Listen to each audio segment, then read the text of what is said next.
Good morning. Last લેક્ચરમાં યાંત્રિક ઉર્જા સંરક્ષણનો નિયમ આપણે ભણ્યા. શું હતો યાંત્રિક ઉર્જા સંરક્ષણનો નિયમ?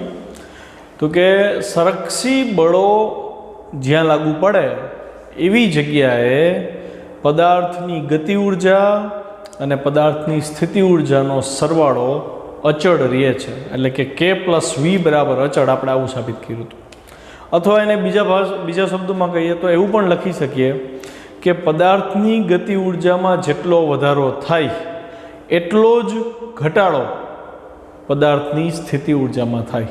મતલબ કે સંરક્ષી બળોની હાજરીમાં ગતિ ઉર્જામાં થતો ફેરફાર એ યાંત્રિક ઉર્જાના થતા ફેરફારના ઋણ મૂલ્ય જેટલો હોય. ΔK બરાબર -ΔU થાય. આવું જોયું. એનું એક ઉદાહરણ પણ મેં આપ્યું હતું કે અગર તમે કોઈ બોલને ઉપર તરફ ઉર્ધ્વ દિશામાં ફેંકો છો તો જેમ જેમ બોલ ઉપર જાય છે એમ એની જમીનથી ઊંચાઈ વધે છે. અને ગુરુત્વ સ્થિતિ ઉર્જાનું સૂત્ર આપણે તાર્યું હતું mgh. તો એનો મતલબ જેમ જેમ ઉપર જાય એમ ગુરુત્વ સ્થિતિ ઉર્જા વધતી જાય છે, કેમ કે ઊંચાઈ વધે છે. તમે જુઓ છો કે જેમ જેમ ઉપર જાય એમ એની સ્પીડ પણ ઘટતી જાય છે. સ્પીડ ઘટે એટલે ગતિ ઉર્જા ઘટે છે. મતલબ જેમ જેમ ઉપર જાય એમ સ્થિતિ ઉર્જા વધે, ગતિ ઉર્જા ઘટે, પણ બેનો સરવાળો છે ને જે એ ક્યારેય બદલાતો નથી, એ અચળ રહેશે. અહીંયા આપણે હવાના અવરોધક બળને અવગણેલું છે. ઓકે, તોની વાત છે, હવાનું હોય તોની વાત છે. અચ્છા, હવે જ્યારે બોલ નીચે આવે ત્યારે શું થતું હશે વિચારો. તો કે જેમ જેમ નીચે આવે છે એમ એની ગતિ ઉર્જા વધે. પછી નીચે આવે એટલે હાઇટ ઘટે છે, તો હાઇટ ઘટે એટલે સ્થિતિ ઉર્જા ઘટે. તો એનો મતલબ આ કિસ્સામાં ગતિ ઉર્જા વધતી જશે, સ્થિતિ ઉર્જા ઘટતી જશે, પણ સરવાળો જે છે એ કેવો રહેશે? અચળ રહેશે. તો એ જે સરવાળો છે એને આપણે નામ આપ્યું યાંત્રિક ઉર્જા, મિકેનિકલ એનર્જી. ચલો, હવેની જે થિયરી છે યાંત્રિક ઉર્જા સંરક્ષણનો નિયમ આપણે જે ભણ્યા એ સંરક્ષી બળ માટે ભણ્યા હતા. તમને પરીક્ષામાં MCQsમાં એકાદ માર્કમાં પૂછે કે અસંરક્ષી બળના કિસ્સામાં યાંત્રિક ઉર્જા સંરક્ષણનો નિયમ લખવો હોય તો શું ફેરફાર કરવા પડે? કેમ કે યાંત્રિક ઉર્જા સંરક્ષણ તો સંરક્ષી બળના સૂત્રોમાં લાગુ પાડી આપણે K + U બરાબર અચળ. પણ જો અસંરક્ષી બળ હોય તો શું થાય? તો એનું ઉદાહરણ તમને આપું. અસંરક્ષી બળ એટલે તમે શું ભણ્યા? તો કે ઘર્ષણ બળ. ઘર્ષણ બળ એવું બળ છે કે જેના વડે થયેલું કાર્ય તેના પ્રારંભિક કે અંતિમ સ્થાનના બદલે આખા રસ્તા ઉપર ડિપેન્ડ કરે છે. સંરક્ષી બળ એટલે તો કે એવું બળ કે જેના વડે થયેલું કાર્ય માત્ર પ્રારંભિક અને અંતિમ સ્થાન ઉપર જ નક્કી થાય, એની ઉપર ડિપેન્ડ કરે. તો ઘર્ષણ બળ એવું બળ છે. અચ્છા, એના સિવાય કે બીજા કોઈ બળ છે કે જે અસંરક્ષી હોય? તો શ્યાનતા બળ. શ્યાનતા બળ એ ઘર્ષણ ગતિનો વિરોધ કરે. મતલબ ગતિનો વિરોધ કરતા લગભગ બધા બળો એ અસંરક્ષી બળ હશે. બરાબર?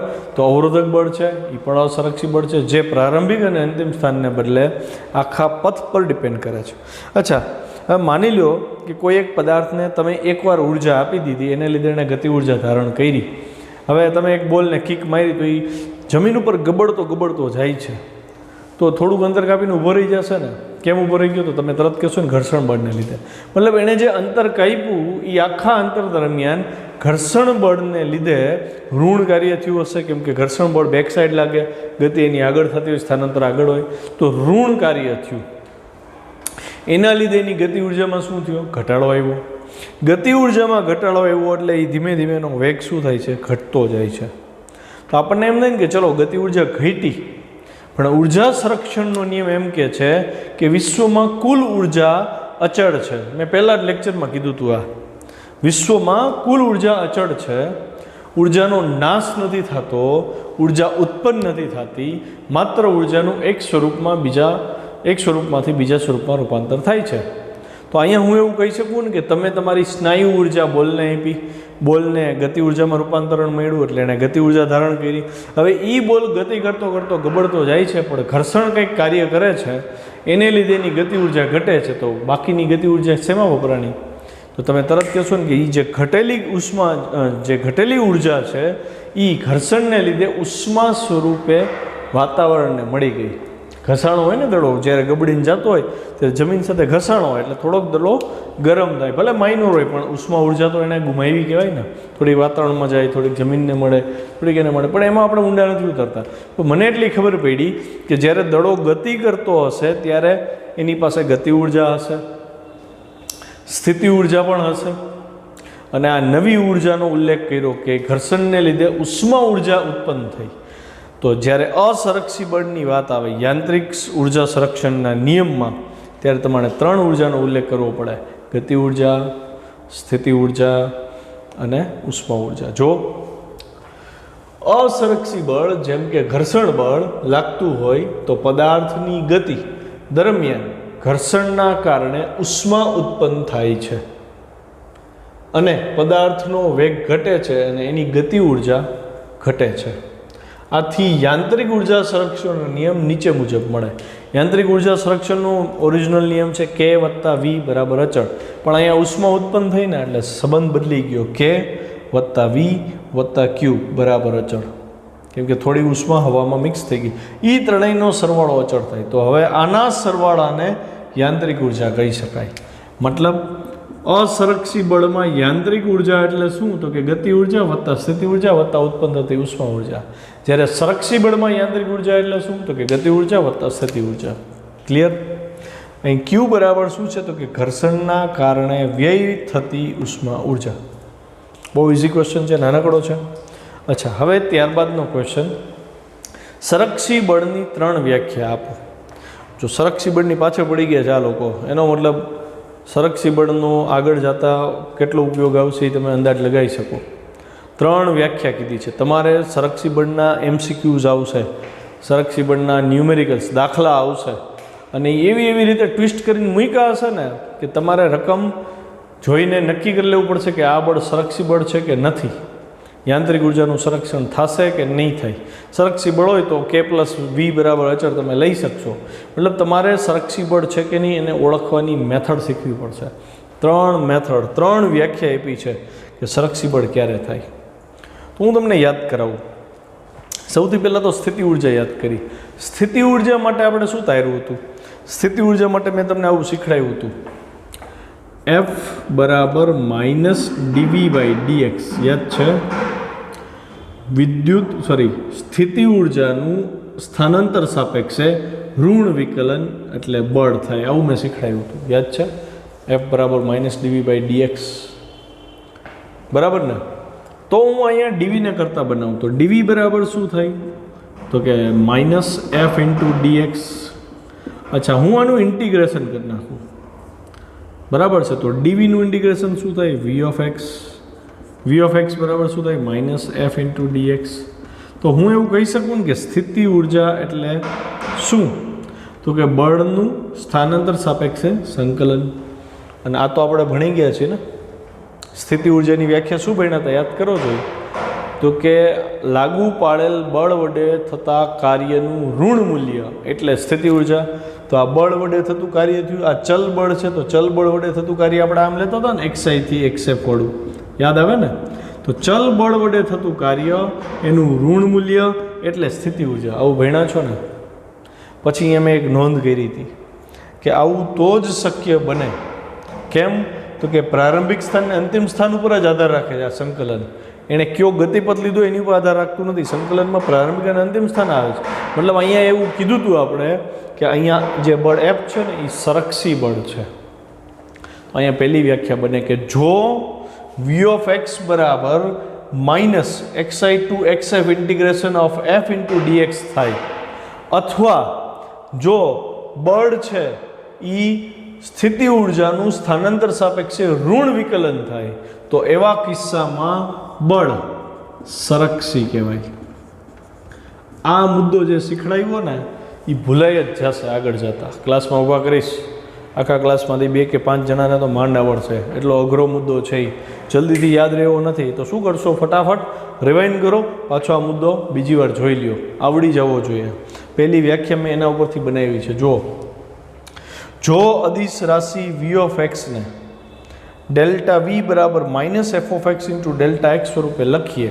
અહીંયા મેં કુલ સ્થિતિ ઉર્જા લખી છે, સૂક્ષ્મ સ્થિતિ ઉર્જા લખી તો ડેલ્ટા વી બરાબર ઇન્ટિગ્રેશન નીકળી જાય અને એફ ઇન્ટુ ડેલ્ટા એક્સ તરીકે લખી શકાય.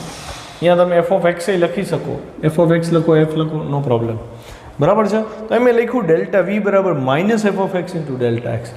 આ માઇનસ હતા અહીંયા આવે, પછી આને સમેશન લાગુ પાડો, આને સમેશન લાગુ પાડો, પછી લિમિટ લ્યો એટલે ઇન્ટિગ્રેશન બનીને આ જ આવી જશે. ખ્યાલ આવે? જો આવું હોય મતલબ કે સ્થિતિ ઉર્જા એ બળ વડે થયેલા કાર્યનું ઋણ મૂલ્ય થાય તો બળ એફ ઓફ એક્સ છે એ સંરક્ષી બળ કહેવાય. આ તમારે પાકું કરવાનું છે. તો સંકલનના ફોર્મમાં અથવા સાદા ફોર્મમાં આમ હોય, અથવા આમે હોઈ શકે, અથવા આમે હોઈ શકે. આ ત્રણમાંથી જે શરતનું પાલન થાય એવું દેખાય એટલે સમજી જવાનું કે અહીંયા બળ સંરક્ષી હોય. ફરીથી, સ્થિતિ ઉર્જા એટલે બળ વડે થયેલા કાર્યનું ઋણ મૂલ્ય. જો બળ વડે થયેલા કાર્યનું ઋણ મૂલ્ય સ્થિતિ ઉર્જા જેટલું આવે તો ત્યાં જે બળ હશે એને સંરક્ષી બળ થવું પડે. જો અહીં લખ્યું એટલે કે જો પદાર્થ પર લાગતું બળ એ સ્થિતિ ઉર્જાના સ્થાનાંતરને અનુલક્ષીને ઋણ વિકલિત જેટલું થાય તો આ બળ સંરક્ષી બળ કહેવાય. હવે જો આ વ્યાખ્યા છે ને પીડીએફ ફાઇલમાં નથી આપી, અમે તમને એડ કરીને દીધી. અને આ કેની ઉપરથી બની? એ આની ઉપરથી બની છે કે બળ સંરક્ષિત તો થાય જો સ્થિતિ ઉર્જાનું સ્થાનાંતર સાપેક્ષે ઋણ વિકલિત બળ જેટલું હોય.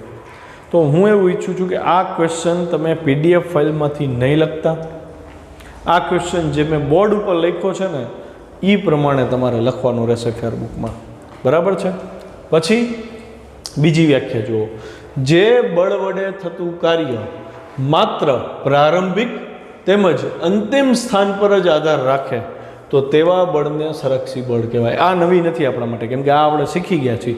સંરક્ષી બળ વડે થતું કાર્ય માત્ર પ્રારંભિક અને અંતિમ સ્થાન ઉપર જ આધાર રાખે, નહીં કે એના ગતિપથ ઉપર. એટલે એમાં મૂંઝાવા જેવું નથી.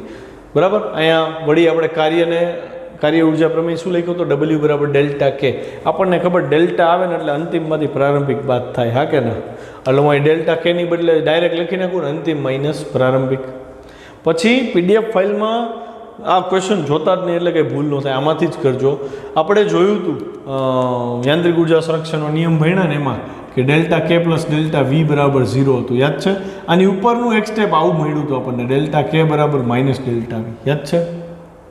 આવું કેમ થયું હતું? તો કે ડેલ્ટા કે બરાબર શું હતું? તો કે F of x into delta x.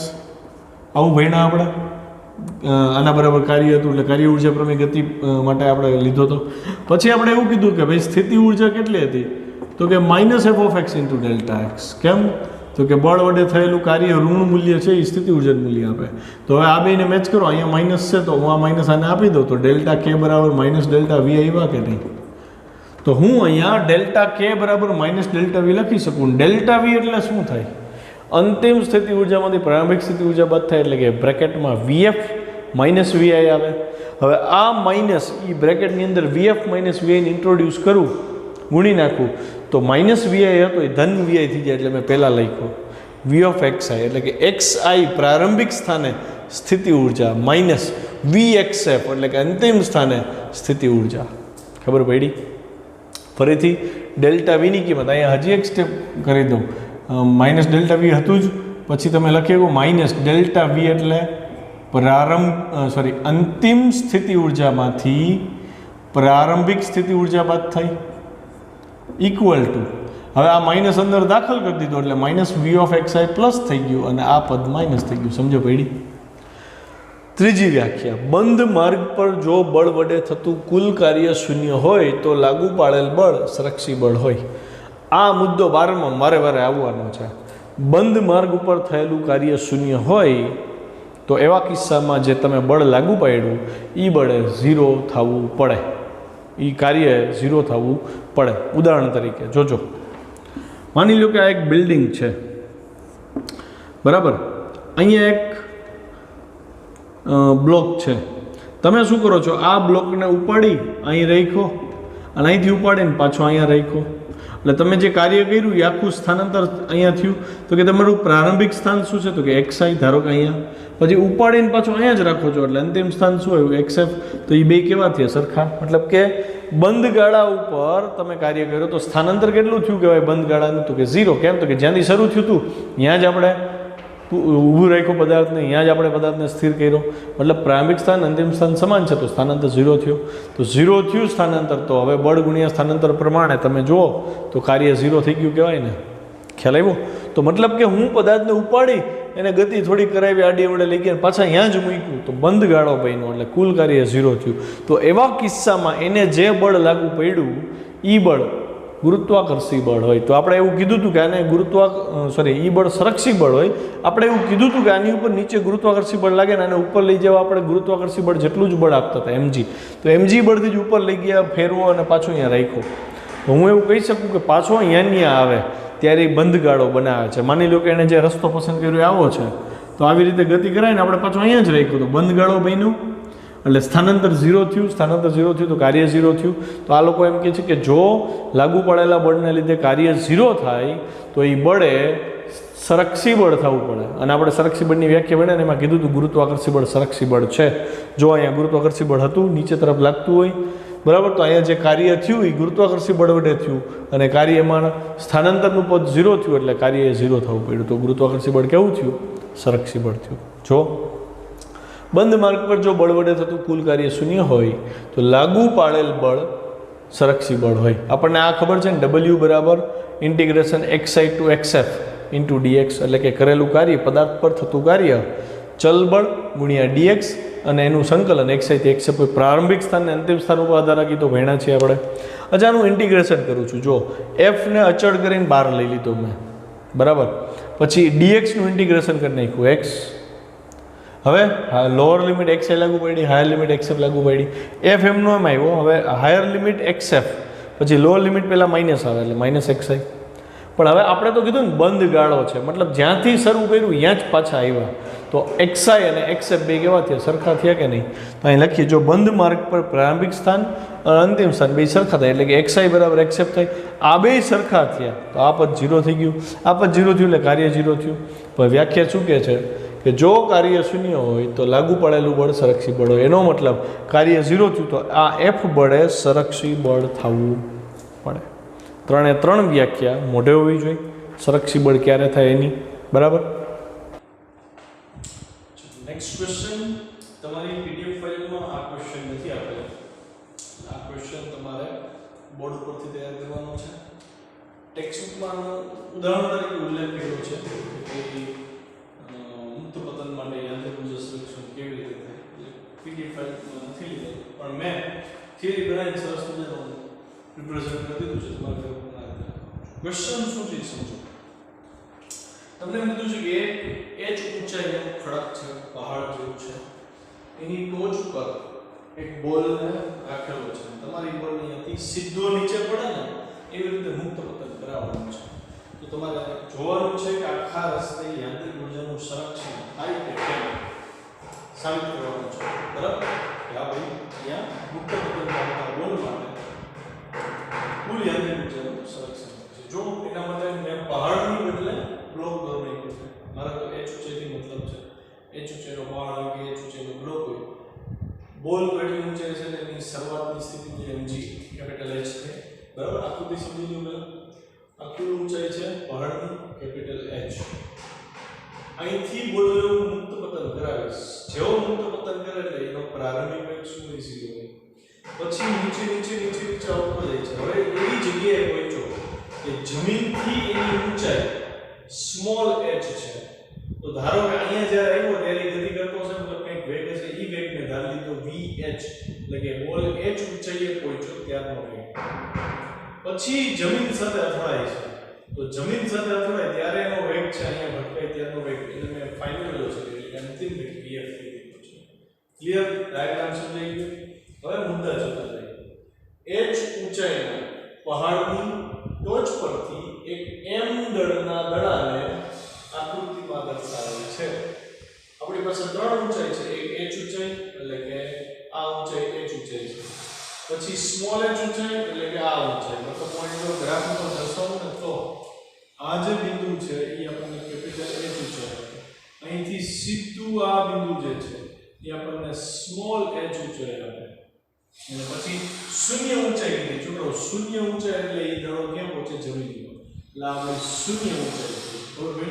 ત્રણ અલગ અલગ ઊંચાઈ એવી છે તો ત્રણેય જગ્યાએ મારે યાંત્રિક ઊર્જા ગોતવાની છે કેમ કે એનું સંરક્ષણ આપણે સમજવાનું છે કે આ અહીંયા સંરક્ષણ થાય છે કે તો યાંત્રિક ઊર્જા મેં અહીંયા જે હતી આ ઊંચાઈ એને મેં E કેપિટલ H કીધું આ ઊંચાઈ યાંત્રિક ઊર્જાને મેં E સ્મોલ h કીધું અને 0 ઉપર યાંત્રિક ઊર્જાને E0 કીધું ખ્યાલ આવ્યો હવે આગળ પહેલા હું ચર્ચા કરું છું આની EH જોઈએ છે એટલે મેં એને લખ્યું h ઊંચાઈએ યાંત્રિક ઊર્જા યાંત્રિક ઊર્જા શું ભણ્યા તમે યાંત્રિક ઊર્જા એટલે ગતિ ઊર્જા વત્તા સ્થિતિ ઊર્જા ભણ્યા ને તો મારે આ જગ્યાએ યાંત્રિક ઊર્જા જોઈએ છે તો મારે આ જગ્યાએ ગતિ ઊર્જા અને એ જગ્યાએ સ્થિતિ ઊર્જા બેનો સરવાળો કરવો પડે એટલે મેં પહેલું બેઝિક સમીકરણ લીધું EH બરાબર સ્થિતિ ઊર્જા કેટલી થાય mgh થાય હવે તો ખબર પડે ને સ્થિતિ ઊર્જાનું સૂત્ર છે અને અહીંયા ગતિ ઊર્જા લખી 1/20 ગતિ ઊર્જાનું સૂત્ર તો બધાય સરખું હોય હવે મહત્તમ ઊંચાઈ થઈ જાય ચલો અહીંયા આપણને વેગ ખબર હતો 0 તમારી કિંમત મૂકવી પડે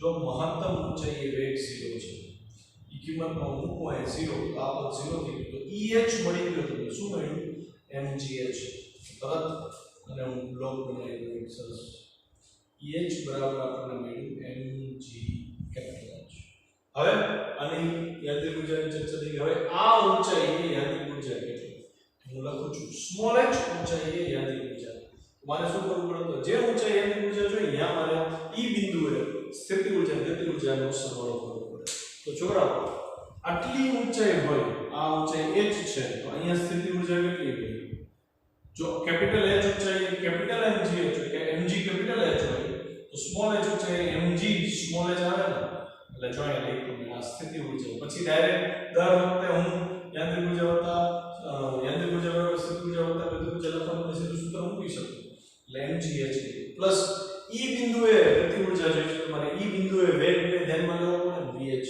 એટલે મેં જો vh લખ્યું 1/2 mgh તો હું એવું કહી શકું કે અહીંયા વેગ 0 નથી એવી રીતે હાઈટ પણ 0 નથી તો એનો મતલબ આ બે પદ 0 થતા નથી પણ તમે જોઈ શકો કે કેપિટલ H કરતા આ ઊંચાઈ ઓછી છે મતલબ કે સ્થિતિ ઊર્જા અહીંયા વધારે હતી જ્યારે બધા નીચે આવ્યો ત્યારે ઊંચાઈ ઘટી ગઈ એટલે ત્યાં સ્થિતિ ઊર્જા ઘટી સ્થિતિ ઊર્જા ઘટી તો એ ઘટેલી ઊર્જા ગઈ ક્યાં ઊર્જાનો નાશ ન પામે તો એ ઘટેલી ઊર્જા એને ગતિ ઊર્જા સ્વરૂપે મળી એમ તો કે અહીંયા ગતિ ઊર્જા 0 હતી પણ અહીંયા ગતિ ઊર્જા વધી ગઈ એટલે ગતિ ઊર્જામાં વધારો થયો સ્થિતિ ઊર્જામાં ઘટાડો થયો પણ બેનો ટોટલ તો સરખો જ છે જમીન પર કુલ યાંત્રિક ઊર્જા હવે બોલ છે ને એ અહીંથી જમીન પર ભટકાણો ત્યારે તો કે હાઈટ કેટલી છે 0 એટલે h ની બદલે શું થઈ ગઈ 0 એટલે જમીન પર કુલ યાંત્રિક ઊર્જામાં આ પણ 0 થઈ ગયું જમીન પર સ્થિતિ ઊર્જા 0 પણ જમીન ઉપર ભટકાય ત્યારે વેગ vf હતો તો જમીન ઉપર ગતિ ઊર્જા 0 નથી ભટકાય ત્યારે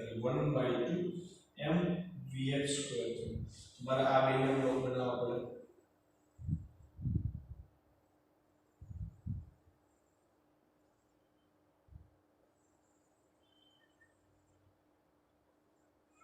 ત્યારબાદ તો કે હવે હું શું કરીશ h ને અને 0 ની સ્થિતિ ઊર્જાને યાંત્રિક ઊર્જાને સરખાવી દઈશ પછી સ્મોલ h અને કેપિટલ H ની યાંત્રિક ઊર્જાને સરખાવી દઈશ એટલે મને સમજમાં આવશે વેગના જો કેપિટલ H ઊંચાઈએ અને જમીન પર જે યાંત્રિક ઊર્જા થઈ યાંત્રિક ઊર્જા સંરક્ષણના નિયમ પરથી હું એવું કહી શકું કે યાંત્રિક ઊર્જા સંરક્ષણનો નિયમ જો તો કોઈ પણ બિંદુએ યાંત્રિક ઊર્જા કેટલી છે સર એનો મતલબ h બિંદુએ યાંત્રિક ઊર્જા EH અને 0 બિંદુએ યાંત્રિક ઊર્જા E0 આ બે કેટલી છે સરખી છે કેમ કે યાંત્રિક ઊર્જા સંરક્ષણનો નિયમ જ એવું કહે છે તો મેં EH બરાબર E0 પણ EH ની કિંમત તો mgh છે E0 ની કિંમત 1/2 mvh2 છે તો આના બરાબર આ થાય જો મેં લખ્યું mgh બરાબર 1/2 mvh2 એમાં જો mm કેન્સલ 2 આ બાજુ આવ્યું એટલે 2gh બરાબર vf2 ના તો vf જોડે તો vf મળી ગયો મને √2gh આ સૂત્ર ફરીથી જાણીતું છે અચળ પ્રવાહી ગતિવાળા સમીકરણમાં જ્યારે પદાર્થને મુક્ત પતન કરવામાં આવે ત્યારે એનો પ્રારંભિક વેગ 0 હોય અને v2 - v0 સ્ક્વેર બરાબર 2ax માં a બરાબર g લેતા x બરાબર h લઈએ તો v0 સ્ક્વેર તો 0 થઈ ગયો v સ્ક્વેર બરાબર 2gh મળતું અને v બરાબર √2gh મળતું એ સમીકરણ અહીંયા આપણે યાંત્રિક ઊર્જા સંરક્ષણના નિયમ પરથી મેળવી લીધું બરાબર હવે હું શું કોને સમજાવીશ તો કે કેપિટલ H છે અને સ્મોલ h છે ઈ બે જગ્યાએ સ્થિતિ ઊર્જા એટલે કે કેપિટલ EH અને E સ્મોલ h એને સરખાવીશ જો h ઊંચાઈએ અને સ્મોલ h ઊંચાઈએ આંતરિક ઊર્જા સંરક્ષણના નિયમ પરથી E કેપિટલ H બરાબર EH કેમ બે સરખા થયા? તો કે યાંત્રિક ઊર્જા દરેક બિંદુએ સમાન હોય. તો કેપિટલ H ઊંચાઈ કેટલી હતી? mgh એટલે mgh EH h ઊંચાઈ સ્મોલ h ઊંચાઈ યાંત્રિક ઊર્જા કેટલી હતી? તો કે mgh + 1/2 mgh એને સરખાઈ દીધી. સૌથી પહેલા હું આને કરતા બતાવું છું, આને મેં અલગ કરી દીધું આ બાજુ. હવે mgh વાળું પદ છે ને એને હું આ બાજુ લઈ જાઉં છું તો mg capital H minus mg small h થાય. બેમાંથી mg કોમન નીકળે તો વધે શું? કેપિટલ H માઈનસ h વધે. એના બરાબર 1/2 mv h સ્ક્વેર છે. એટલે મેં 1/2 mv h સ્ક્વેર લખ્યું અને એના બરાબર જે મળ્યું હતું ને આપણને mg capital H minus h બ્રેકેટમાં લખ્યું. બે બાજુથી mm ઉડી જાય તો 2 i મલ્ટીપ્લાય થઈ જાય 2g થઈ જાય વૈધા vh સ્ક્વેર. h ઊંચાઈએ વેગ શોધવો હોય ને એનું સૂત્ર થયું આવા MCQ આપણે મેળવ્યા હતા. vh સ્ક્વેર બરાબર 2g બ્રેકેટમાં h માઈનસ h. કુલ ઊંચાઈ ખબર હોય અને તમને એમ કે એક પથ્થર છે એને 10 મીટર ઊંચો ફેંકવામાં આવે છે, બરાબર? અને હવે પથ્થર જ્યારે ઉપરથી પાછું નીચે આવે ત્યારે 4 મીટર અંતરની વાર હોય નીચે પહોંચવામાં, તો એનો વેગ કેટલો હશે? કુલ અંતર આપણે 10 લીધું હતું. હવે પાછો રિટર્ન આવતો હતો ત્યારે જમીનથી 4 મીટર છે. તો આ બે અંતર ખબર હોય, વૃદ્ધ વેગ ખબર હોય તો એ ઊંચાઈએ તમે વેગ શોધી શકો છો. તો આ સહેલી રીતે આગળ h ઊંચાઈએ માત્ર સ્થિતિ ઊર્જા હોય. તમે સ્પષ્ટ રીતે સમજી શકો અહીંયા વેગ નથી, એટલે કે મહત્તમ ઊંચાઈએ માત્ર સ્થિતિ ઊર્જા હોય. જેમ જેમ નીચે આવી એમ સ્થિતિ ઊર્જા ઘટતી જાય, ગતિ ઊર્જા વધતી જાય. અહીંયા ગતિ ઊર્જા મહત્તમ થઈ ગઈ અને સ્થિતિ ઊર્જા 0 થઈ. મતલબ જમીન ઉપર જ્યારે પદાર્થ પાછો ફરે છે ત્યારે એની ગતિ ઊર્જા મહત્તમ હોય અને સ્થિતિ ઊર્જા વધતી નથી. જો સ્મોલ h ઊંચાઈએ અમુક અંશે ગતિ ઊર્જામાં રૂપાંતર પામે છે. કોણ? સ્થિતિ ઊર્જા. સ્મોલ h ઊંચાઈએ ગતિ ઊર્જામાં અમુક અંશે રૂપાંતર પામી અને જમીન પર આ ઊર્જા પૂરેપૂરી ગતિ ઊર્જામાં રૂપાંતર પામે. સંપૂર્ણપણે અહીં લખવું પડે, એડ કરવું પડે. ગતિ ઊર્જામાં રૂપાંતર પામે છે. આમ મુક્ત પદાર્થમાં પદાર્થની યાંત્રિક ઊર્જાનું સંરક્ષણ થાય. ઓકે, આ સૂત્ર માટે મેં આ પ્રયોગ છે તમારા એક આ આપણે ભણી ગયા છે છતાં નંબર આપી દો અને એક આ સૂત્ર સમીકરણ બરાબર ને સૂત્રની યાદી તૈયાર કરીને કે નવો મુદ્દો આજે સ્ટાર્ટ નથી કરતો કેમ કે નવો મુદ્દો બહુ અગત્યનો છે ને પ્લસ થોડોક લેન્ધી થઈ જશે. ઉદાહરણ 6.7 છે.